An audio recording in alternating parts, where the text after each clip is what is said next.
Next time you drive into downtown LA, take a look up. The city's becoming Manhattanized. Downtown is still one of the hottest real estate markets in the world.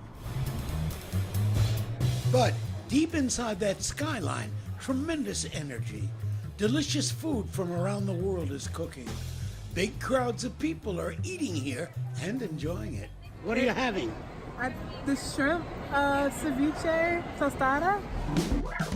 Welcome to the Grand Central Market, LA's year-round festival of food. More than 30 different small restaurants are serving many ethnic delights at reasonable prices.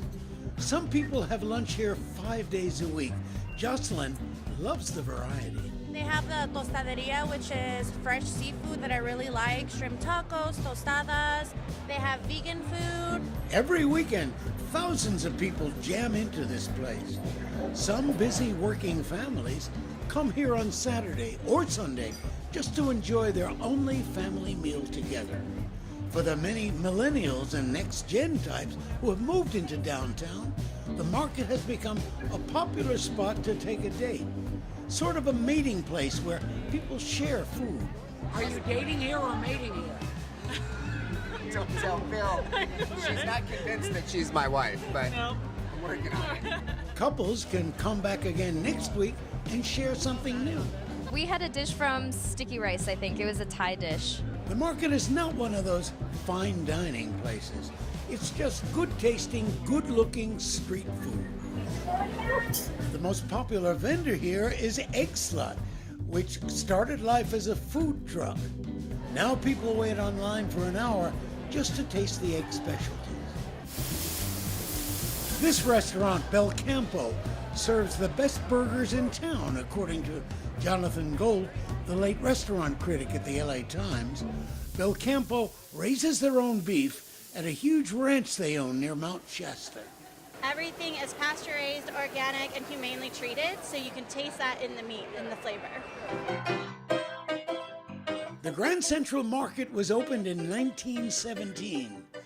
During the 1920s, well before the age of supermarkets, it was called the finest public market on the West Coast. The market is a private for-profit business that's received financial support from public agencies. But 10 years ago, it fell into an economic funk. The market was bleeding money, couldn't pay its bills. The vacancy rate was nearly 40%. At the height of the recession, places just weren't making it here. The market reached a pretty high vacancy rate.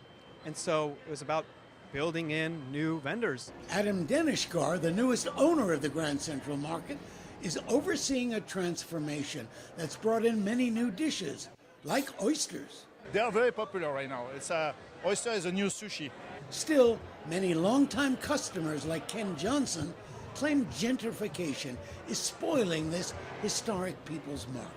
It's cleaner, but all the old restaurants have all disappeared and been moved out. Is that a bad thing?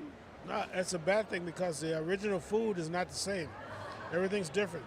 To fill a vacancy, you're not going to bring in an old vendor, you're going to bring in a new vendor. And eventually, enough new vendors were brought in to really bring this place back up to the position it should be in. One of the new vendors, Horse Thief Beef, has become a sensation.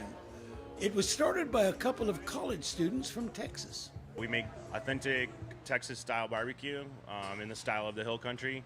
And it takes 3 days to make our brisket, and we smoke it for 18 hours overnight. Good? Nearby, there's Jewish soul food at Wexler's Deli, where they hand-slice the pastrami and lox. We're the only deli in LA, one of the very few in America, that cures, smoke, and hand slice all of our meat and fish in-house ourselves every day. The market abounds with immigrant family success stories.